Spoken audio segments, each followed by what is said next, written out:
Hi hello welcome to our channel. నేను మీ సిరి. ఈరోజు మనం చెప్పుకోబోయే కథ ప్రియ నేస్తం పార్ట్ 104. కథలోకి వెళ్ళే ముందు లైక్ చేసి వీడియోని హైప్ చేయడం మర్చిపోకండి. ఇంకా మన ఛానల్ని సబ్స్క్రైబ్ చేసుకున్నట్లయితే సబ్స్క్రైబ్ చేసుకోండి. ఇక వచ్చేయండి. లోహిత, ఇంటి పనులు చేయడానికి తెలిసిన ఎవరైనా చూడు అన్నాడు అర్జున్. అక్కర్లేదు లోహిత, కిచెన్ నుండి చెప్పింది ప్రవర్తిక మాటలకు కోపం వచ్చి మళ్ళీ హాస్పిటల్లో పడితే చూసుకునే ఓపిక నాకు లేదు అన్నాడు అర్జున్. అక్కడ విషయం సీరియస్ అవుతుందని తెలియదు లోహితకి. ప్రణయ్ చేతిలో రక్షణ తీసుకుని ఆడిస్తూ చల్లగాలి వస్తుందని డోర్ తీసుకుని బాల్కనీ దగ్గరికి వచ్చింది. నన్నెవరు చూసుకోవాల్సిన పని లేదన్నయ్య అని అంది కిచెన్ నుంచి బయటకు వస్తూ. వారిద్దరి మధ్య ఎక్కువ వాదన జరుగుతుందేమోనని భయపడ్డాడు ప్రణయ్. నా వల్ల కాదు, తీసుకెళ్లరా అన్నాడు ప్రణయ్ని చూస్తూ. నేను తప్పు చేశాను, ఒప్పుకుంటున్నాను. ఇంకెప్పుడు అలాంటి పొరపాటు చేయను అంటున్నాను కదా అన్నయ్య. అయినా అంత మొండిగా ఉంటే నేనేం చేయను? ఇంట్లో పనులు కూడా చేసుకోకుండా గదిలో ఓ మూల కూర్చొని ఏడమంటావా? ప్రణయ్తో చెబుతూ అర్జున్ని చూస్తుంది ప్రవర్తిక. ఇద్దరు మాటలు వింటున్నాడు ప్రణయ్. ఏడుస్తూ కూర్చో అన్నాడు కోపంగా ముఖం పక్కకు తిప్పేస్తూ అర్జున్ ఏంట్రా ఇది? ఆగండి మీ ఇద్దరు అని ప్రణయ్ ఆపుతుంటే అనినివన్నయ్య అని అంది ప్రవర్తిక. నేను అన్న మాటలు మాత్రమే కనిపిస్తున్నాయి కదా, నేను పడిన నరకం ఏమాత్రం కనిపించడం లేదు అంతేనా అన్నాడు అర్జున్. ప్రవి, నువ్వైనా ఆగు అని ప్రణయ్ అంటుంటే, నా తప్పు నేను తెలుసుకున్నాను, ఇంకెప్పుడు అలాంటి పొరపాటు చేయను అంటే వింటే కదా అని అంది బేలగా ప్రవర్తిక. అక్కడ ఉండడం ఎందుకో కరెక్ట్ కాదనిపించింది ప్రణయ్కి. అది ముందుండాలి అన్నాడు అర్జున్ వెంటనే సీరియస్గా. అక్కడి నుంచి మెల్లిగా బయటకు వచ్చి డోర్ క్లోజ్ చేసి రక్షణ ఎత్తుకొని ఆడిస్తున్న లోహితకి రక్షకు ఇద్దరికి ముద్దు ఇచ్చాడు ప్రణయ్. బయట కూడా నీ వేషాలు ఆపవా అని అంది లోహిత నవ్వుతూ. రక్ష కాసేపు మనతోనే ఉంటుంది, తీసుకెళ్దాం పదా అని అన్నాడు ప్రణయ్. ఎందుకలా? వదిన ఇక్కడే ఉండమని చెప్పింది కదా అని అంది లోహిత అయోమయంగా ప్రణయ్ని చూస్తూ. లేదు, రక్షని కాసేపు అలా ఎత్తుకుంటాను అని చెప్పాను కదా, చెల్లి కొంచెం పనుందంట అన్నాడు ప్రణయ్. లోహిత ఏదో అనబోయేలోపు, అమ్మ మహాతల్లి, నీ క్వశ్చన్స్ అక్కడే ఆపే బంగారం, రారా అంటూ రక్షణ చేతుల్లోకి తీసుకుని 7th ఫ్లోర్కి దారి తీశాడు అర్జున్. భుజాలు ఎగరేసి వాళ్ళతో పాటే బయలుదేరింది లోహిత. ఇంకెంతకాలం నాకు ఈ శిక్ష అని కళ్ళలో నీళ్లు తిరుగుతుంటే బయటికి రానివ్వకుండా ఆపేస్తూ అడిగింది ప్రవర్తిక. ఇంకా అక్కడే ఉంటే కోపంలో ఆమె తిట్టినా కొట్టినా బాధపడేది అతనే కాబట్టి అక్కడి నుండి వెళ్ళడానికి అన్నట్టు ముందుకు వెళ్తుంటే అతని చేతిని గట్టిగా పట్టేసుకుంది. అంతకు ముందున్న ఆవేశం అతనిలో లేదు, అంతకు ముందున్న భయం ఆమెలో కూడా లేదు. కనీసం ఆమె వైపు చూడలేదు. మీరిలా ఉంటే నేను ఉండలేను అని అంది ఏడుపు గొంతుతో. ఎవరు ఉండమన్నారు? ఈసారి నేను కంగారు పడకుండా ఇన్ఫర్మేషన్ ఇచ్చి వెళ్ళు, నీకు నచ్చిన నాళ్ళు ఎక్కడైనా ఉండు అన్నాడు అర్జున్. దెప్పి పొడుస్తున్నారా? నిజం మాట్లాడుతున్నాను, నన్ను ఎప్పటికీ క్షమించరా అని అడిగింది. ఈసారి అతని ముందు వైపుకి వెళ్ళింది. ఇప్పుడు మాట్లాడే ఇంట్రెస్ట్ లేదు నాకు, వదలమన్నట్టుగా ఆమె ముట్టుకున్న అతని చేతిని చూశాడు అర్జున్. విడిపించుకోవాలంటే క్షణం పట్టుదతనికి. అలా చేయలేదంటే కారణం ఆమె స్పర్శ కావాలి. ఆమె మీద ఎక్కువ కాలం కోపం చూపించలేడు. ఆమెకి దూరంగా ఉండి అతనికి ఎంత నరకం అనుభవిస్తున్నాడో అతనికి మాత్రమే తెలుసు.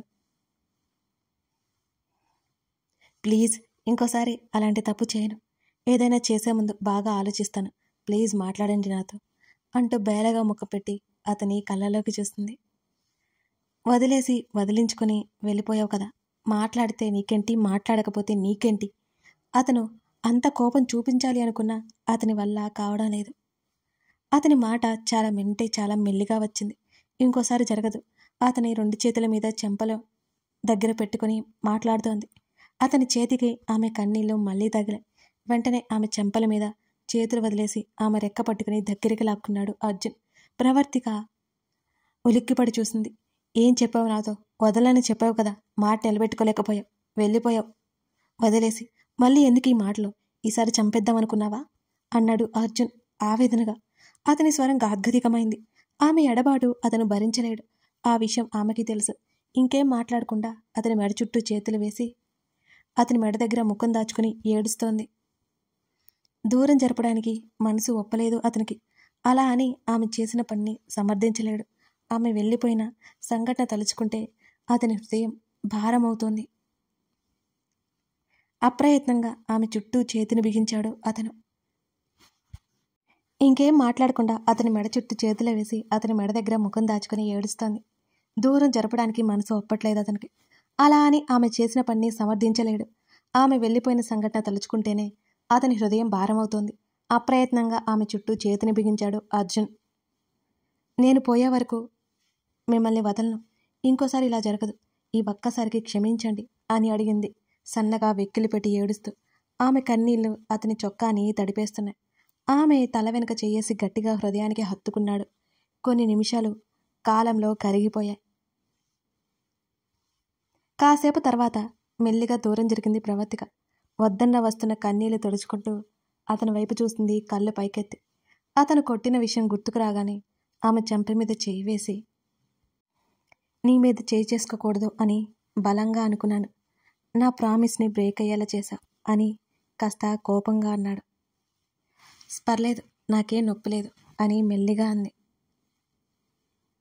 అంత అమాయకంగా చెప్తున్న ఆమె ముఖాన్ని కొన్ని క్షణాల పాటు చూసి ఆమె చెంప మీద మెల్లిగా నిమిరాడు అర్జున్. తన చెంప మీద ఉన్న అతని చేతిని తీసుకుని అతని అరచేతిలో ముఖం దాచుకుంది. ఆమె పెదవులతో అతని చేతిని ముద్దాడుతూ ఇంకోసారి తనివి తీరా ఆమెను హత్తుకున్నాడు. ఆమె పెదవుల మీద సంతోషం తాలూకా నవ్వు మెరిసింది.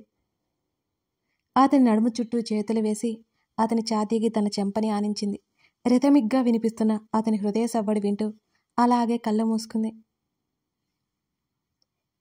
ఇప్పటికే ఎక్కువ స్ట్రెస్ తీసుకున్నా, వెళ్ళి రెస్ట్ తీసుకో అని అన్నాడు అర్జున్. దూరం జరగలేదు అతనికి. వెళ్లే ముందు ఏమైంది ఇది అన్నాడు అర్జున్ మళ్ళీ. ఇక దెప్పి పొడిచింది చాలు అంది మూతి ముడుచుకునే ప్రవర్తిక. చేసుకున్న వాళ్ళకి చేసుకున్నంత అన్నాడు అర్జున్. అతని చుట్టూ చేతులు అలాగే ఉంచి తల ఎత్తి అతని ముఖంలోకి చూస్తుంది ఆమె. అలాగే ఆమె నుదుటి మీద పెదవులు ఆనించాడు అర్జున్. తన చుట్టూ ఉన్న ఆమె చేతులు విడిపించుకున్నాడు. వంట చేశాను, భోజనం చేయరా అని అడిగింది. ఇందుకే కదా నాకు కోపం వచ్చేది అన్నాడు అర్జున్ సీరియస్గా చూస్తూ. ఇప్పుడు నేనేం చేశాను? అయోమయంగా చూసింది అతని వైపు. కిచెన్లోకి ఎవరు వెళ్ళమన్నారు నిన్ను అని అడిగాడు. మన పని మనం చేసుకోకుండా ఉండలేం కదా, అది కూడా తప్పేనా? హాస్పిటల్ బెడ్ మీద నుండి లేచి 24 గంటలు కూడా అవలేదు. మారవా నువ్వు? ఈసారి అతని గొంతులో అసహనం వచ్చి పడింది. నా చేతి వంట తినిపించాలి మీకు అని అంది మెల్లిగా నసుకుతూ. నువ్వు మాస్టర్ చెఫ్ మరి అని అర్జున్ వెటకారంగా అనగానే, నా వంట బాగుంటుంది అంటారుగా అని ముఖం చిన్నబుచ్చుకుని అంది ప్రవర్తిక. ఆ ఎక్స్ప్రెషన్స్కి నవ్వొచ్చింది అతనికి. అనవసరంగా ఆమె మీద అసహనం ఫీల్ అయ్యాడని కాస్త తగ్గి, సరే కొన్ని రోజులు కిచెన్ వరకు వెళ్ళకు, లోహితకు చెప్పాను, రేపు ఉదయం ఎవరొకళ్ళు వస్తారులే, సరేనా అన్నాడు అర్జున్. ఆ మాటకు సరే అన్నట్టు తల ఊపింది ప్రవర్తిక. నా బంగారం ఎక్కడా అంటూ చుట్టూ చూశాడు. అన్నయ్య వాళ్ళు తీసుకెళ్లారేమో అని అంది ప్రవర్తిక. సరే నాకు కొంచెం వర్క్ ఉంది అంటూ బెడ్రూమ్లోకి వెళ్ళిపోయాడు అతను. అక్కడి నుంచి వాళ్ళ మధ్య కనిపించని సన్నటి గీతని త్వరలోనే చెరిపేయాలని ఆమె కూడా అనుకుని పాత్రలని డైనింగ్ టేబుల్ మీదకి సర్దుతోంది ప్రవర్తిక. ఆమె గదిలోకి వెళ్ళేసరికి అర్జున్ దీర్ఘంగా ల్యాప్టాప్ స్క్రీన్ వైపే చూస్తూ ఆలోచిస్తూ కనిపించాడు. భుజాలు కదిలించి ఫ్రెష్ అవడానికి వెళ్ళిపోయింది బట్టలు తీసుకొని వాష్రూమ్లోకి. ఆమె వచ్చేసరికి సోఫాలో వెనక్కి వాలి కళ్ళు మూసుకొని కనిపించాడు అతను. అంత కష్టపడ్డం ఎందుకో, రెస్ట్ తీసుకోవచ్చు కదా అని అనుకుంటూ అతని దగ్గర వెళ్ళి అతని నుదుటి మీద చేతులు పెట్టి మెల్లిగా మర్దిస్తోంది ప్రవర్తిక. దగ్గరగా ఉన్న అతని కనుబొమ్మలు మెల్లిగా దూరం జరిగాయి. అదే సమయంలో రిలీఫ్ తాలూకా అతని పెదవులు విచ్చుకున్నాయి. అలవాటుగా ఆమె చేతులు తీసుకుని అతను ముద్దాడాడు. భోజనం చేద్దురు పదండి అని అంది ప్రవర్తిక అతనితో. ఆమె చల్లటి చేతుల స్పర్శకి అతని నుదుటి మీద నుంచి దూరం అవ్వగానే కళ్ళు తెరిచి ఆమె వైపు చూసి ఆమెతో పాటు బయటికి వచ్చాడు అర్జున్. అన్నయ్య వాళ్ళకి కాల్ చేయండి అని ప్రవర్తిక అనగానే పాకెట్లో ఉన్న ఫోన్ బయటికి తీశాడు. నోట్లో వేలు పెట్టుకుని చిన్న చిన్న శబ్దాలు చేస్తూ అరుస్తుంది రక్ష. ప్రణయ్ పద, ఆకలిస్తుంది బంగారానికి అంది లోహిత. సరే పద వెళ్దాం అన్నాడు ప్రణయ్. ఇద్దరూ రక్షణ తీసుకుని కిందకొచ్చారు. తలుపు తట్టడంతో అర్జున్ని ఆగమని చెప్పి వెళ్ళి తలుపు తెరిచింది ప్రవర్తిక. తలుపు తీయగానే కనిపించిన తల్లి ముఖాన్ని చూసి వెంటనే దూకేసింది రక్ష తల్లి మీదకి. కూతుర్ని తీసుకుని ముద్దాడి లోపలికి తీసుకొచ్చింది. మీరు లోపు తినేయండి, నేను వస్తాను అందరితో చెప్పి రక్షణ తీసుకుని గదిలోకి వెళ్ళిపోయింది ప్రవర్తిక. కూర్చోండి అని అర్జున్ అంటుంటే, వదిన వచ్చాక నేను తింటాను, మీరు కూర్చోండి అంటూ వాళ్ళని కూర్చోమని తను వడ్డించింది లోహిత.